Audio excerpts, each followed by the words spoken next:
Hey guys, it's Jan. Tonight I thought I would do some late night baking, and we're going to try to make the easy peasy almond frangipane pie with your favorite fruit jam. I'm using raspberry jam because that's what I have in hand. So let's get started. By the way, it's midnight over here, so this is technically like midnight baking. It's a very easy recipe. It's very easy to follow. So what you'll need are 4 basic ingredients, basically. You have flour, which in this case, because it's Frangipane, it's almond flour, 125 grams of that. And then you've got sugar, equal amounts, so 125 grams of that too. And butter. In this household, we have Irish butter. No, this is not a sponsored video. And we're going to melt that in a little bit in the microwave because nobody got time to be sitting around and melting it in a pot. Plus, that's more washing out later on. And, you know, late night baking, you just want to get your munchies on without having to clean up so much later on. Okay, and then finally, you need 3 large eggs. That's it. And of course, you need a little bit of salt to counteract with your sugar. I'm talking about half a teaspoon. The key for desserts, like the unctuous desserts, are like add a little bit of salt in there because it enhances that sugar and it makes it uber sweet without adding way too much sugar. Because we're not trying to be diabetic, we're just trying to have some delicious food. Okay, so let's get started. So I have all of those pre-measured for you already. Now, you might be wondering why I have it in grams. The reason for that is I recently got this little dongle. It's called a kitchen scale. And so it gives you accurate measurements for grams. I'll show you how it works. So let's say you're trying to measure something, right? You turn on your little dongle here, it turns blue, or whatever model you have. And it says 0, which should be the default. You put in, let's imagine that there's no butter in there. So let's imagine this is just an empty container. You put it right on top of that scale, and then it starts reading how much that container weighs. Well, there's this little button that says tare, T-A-R-E, or if you have something like me, it just says T. What that basically does is it resets that scale to 0. So then, really, whatever you're putting into that container is all you're measuring. It's genius, and it's very accurate, much more accurate than cups. So that's what I've done to measure out all of these dry ingredients. Now with the butter, we're going to, I have the plastic tin here because we're going to melt it in our microwave for about 30 seconds. Now I'm just going to coax it a little bit. You might be wondering, this is not 125 grams of butter in this package. What I'm doing is I'm baking for my neighbors tomorrow. So I've doubled the recipe. Just pretend that in this recipe we're following equal parts butter, sugar, and flour. And then 3 large eggs. Because I'm melting this, I am just going to take my knife. See how lazy I am. This is a dinner knife. And I'm just going to cut it into little chunks so it's easier to melt in the microwave. And put it straight into my plastic tub.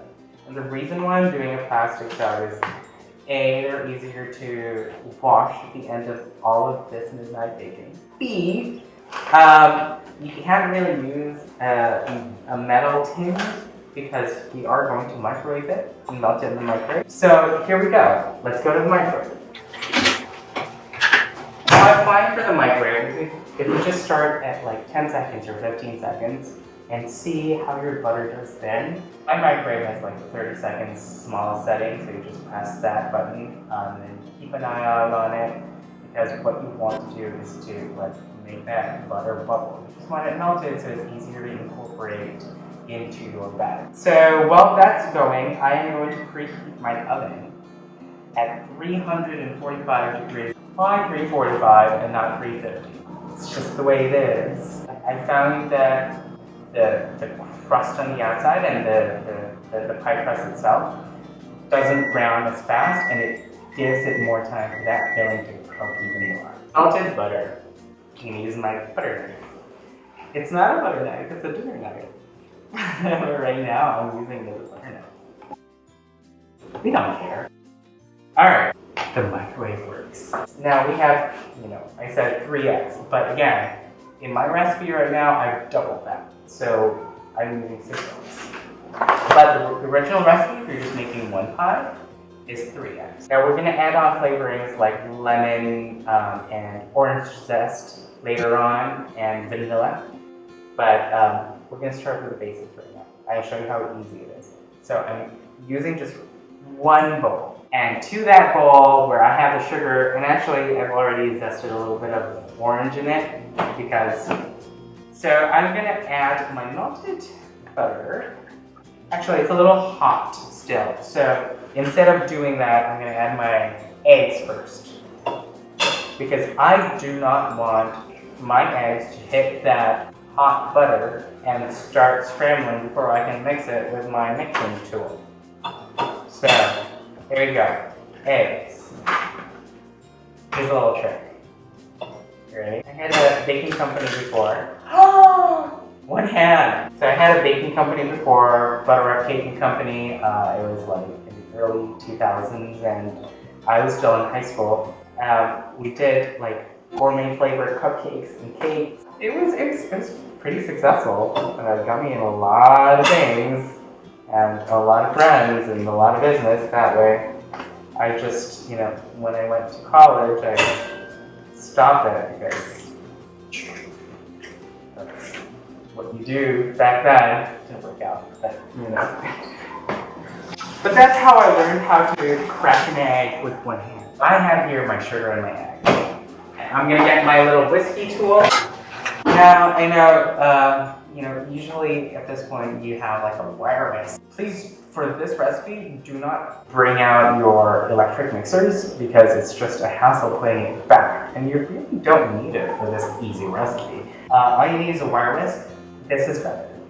It's called a Dutch whisk. See how flat it is? And this design makes it so like it has the same mixing purpose as the wire whisk, but it's easier to clean up later on. Have you ever tried to clean a wire whisk with all of those like wires?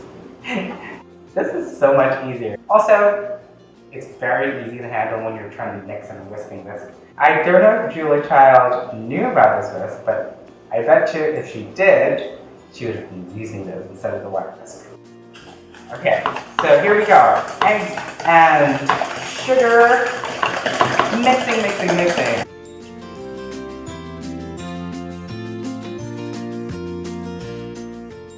Now what you're looking for here is something that is a lot more creamy and almost like soft, fluffy. And with this Dutch whisk, actually, it doesn't hurt my hand to do this. Usually it does in the regular wire whisk. Not a lot of that. So it's getting thicker and thicker. You can feel it, as you're stirring more and more.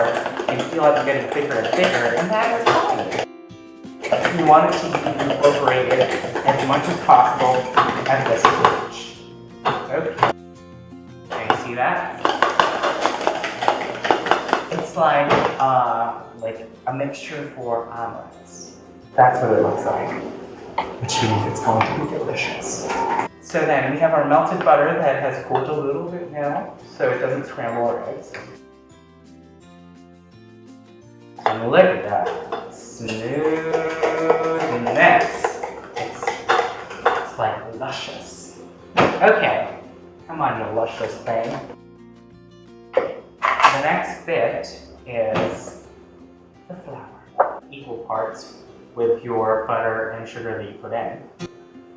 And what you're going to do is not whisk as hard, but whisk hard enough so that you don't get lumps, because this pie doesn't like the lumps. Almond flour is lumpier than regular flour because it's ground almonds basically. See, right now, I don't know if you can see it, but it's clumpy. So we're gonna work it. And notice I am whisking gentler. Here's a little trick that I did. With this whisk especially, because it's flat, The clumps usually stay at the top, so what I do is just skim the surface and go back and forth like that, and turn, and what that does is it breaks down all of those clumps that are just sitting on top of your lovely, thick, luscious, fluffy batter. Keep doing that until you don't see those lumps no more, because lumps are not welcome. Okay, got it, that's too good. Okay.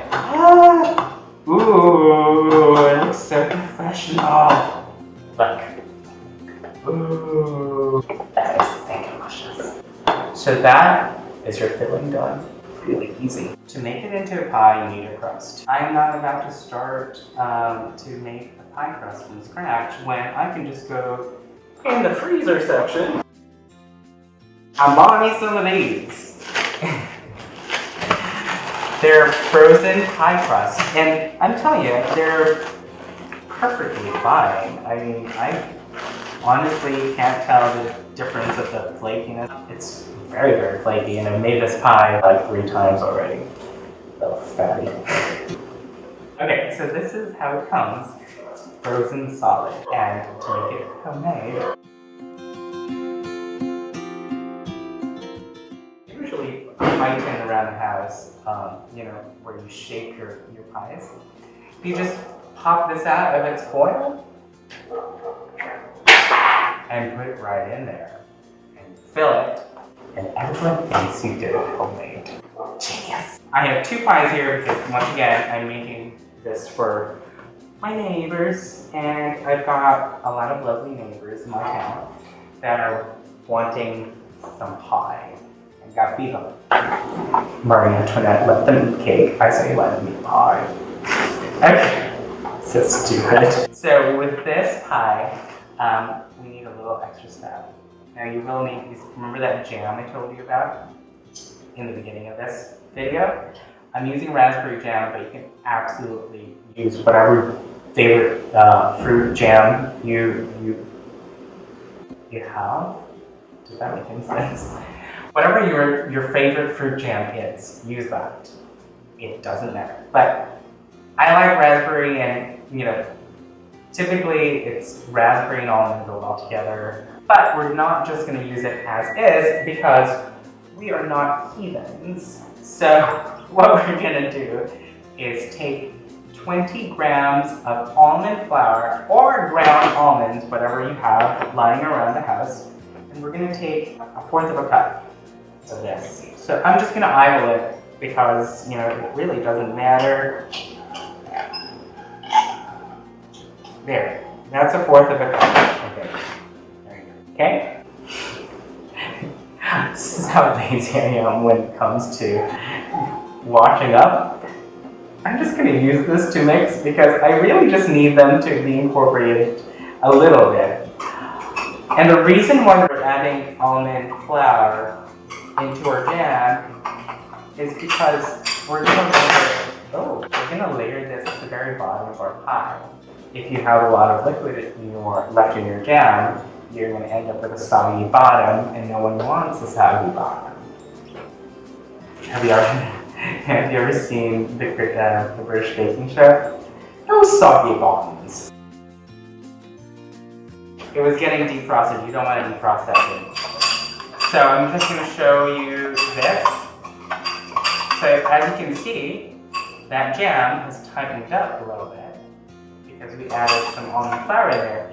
And what's going to happen is when the pie hits the oven and starts to bake, any liquid that gets released with the jam is going to be absorbed by the almond flour that you put in. So it's absolutely genius.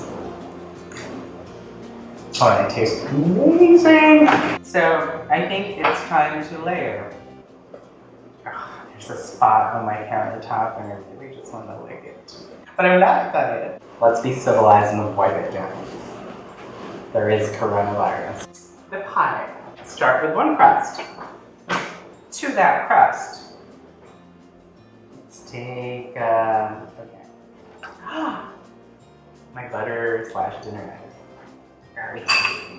You see what I mean? Let's clean up.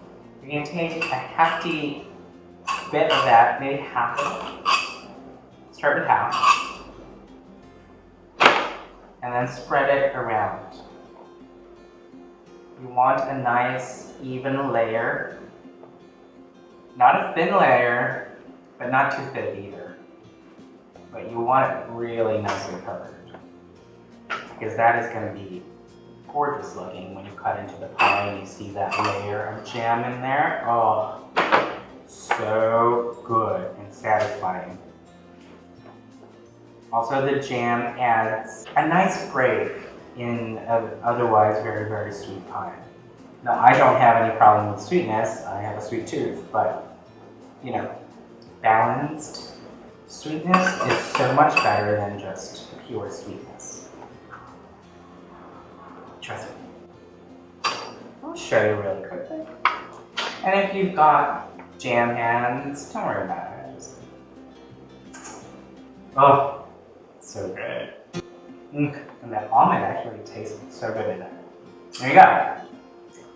Nice layer of jam at the bottom. And to that, you are going to add your easy mix filling. Just give it a little stir before you pour it in. So you make sure that you have it separated. There you go. Watch this. I wish this is slow-mo because this is going to be so satisfying.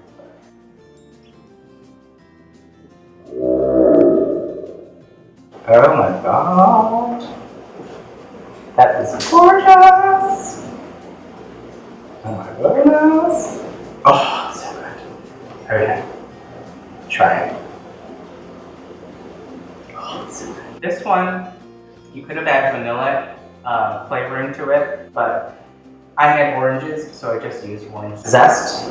And that tastes delicious. Here we go. Now, this is what it looks like right now. I feel like it's missing something. I don't know. Usually you put like some sliced almonds on top to make it very like bakery gourmet. But then again, this is like midnight baking, so you know, can't really give a crap to try. But there's just, you know, this time around, I feel like it needs a little bit more something. And I know I have some cherries in a jar. Morello cherries it is. I guess I'm gonna use a spoon for this one.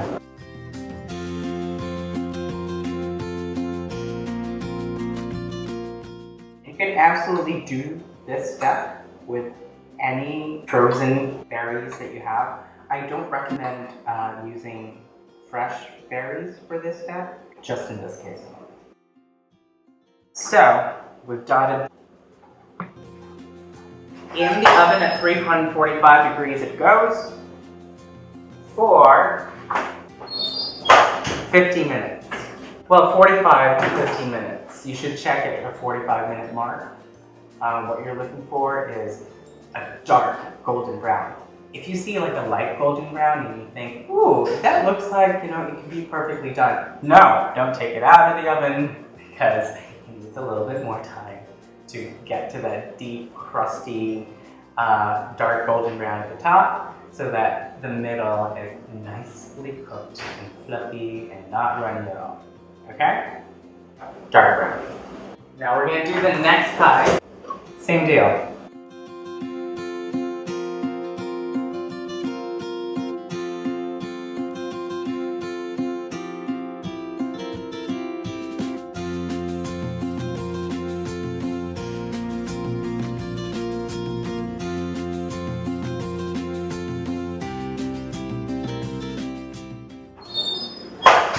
Alright, now I have 2 pies in the oven.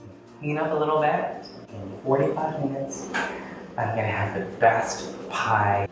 My husband's in the bedroom sleeping. I'm over here just baking away.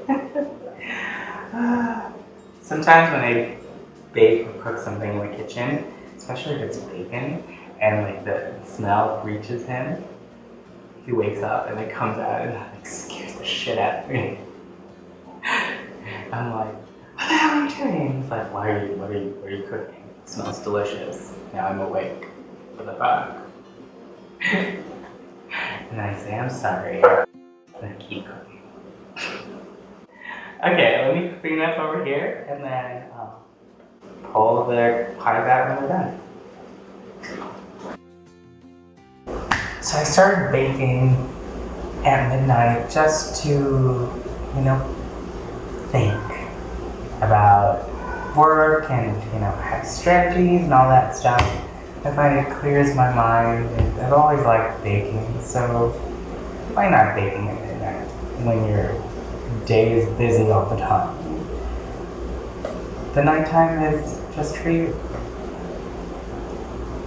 It's you and the oven's little secret. I think it's time to take the pies out of the oven. Okay? Now my oven mitts, because you don't want to burn yourself. Here we go. Come on, babies. Ooh. It is hot. I feel like I'm getting a steam facial. Okay. Yep, turn the oven off. Oh, look at that. Gosh, she's pretty. Okay, here you go. Almond Frangipane pie with fruit jam in the bottom.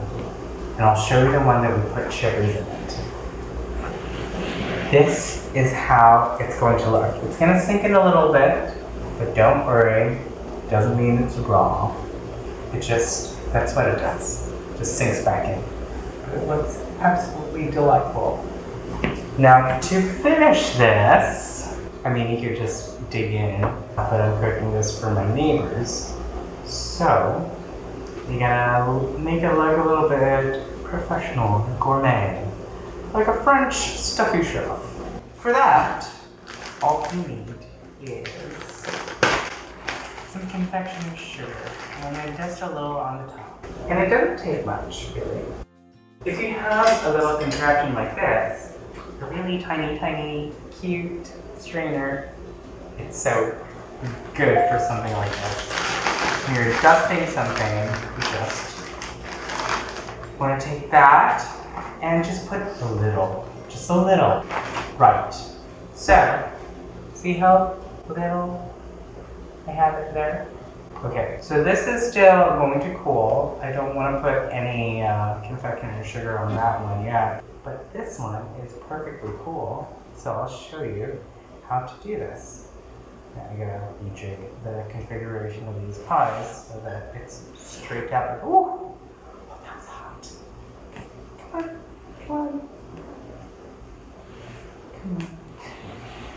I'm the type of person who, if it's hot, then I'll just do it more carefully, but still do it. Even if I burned my hands already. Okay, so this is how you dust. Alright, this is our lovely pie. It's perfect. We have all the cherries peeking through, and I told you it's going to sink right in, and it looks like it's embedded in it. It's going to look even better when we dust it with confectioner's sugar. Sugar! Oh, it's like snow. Oh, look. Oh my gosh. Okay, so some clumps have gotten in there. No big deal. You just take your strainer and take them away. Goodbye. Okay. Now let's see our final product. This is so cool. White as snow. Okay, that's it. Until the next midnight we meet. Keep on baking.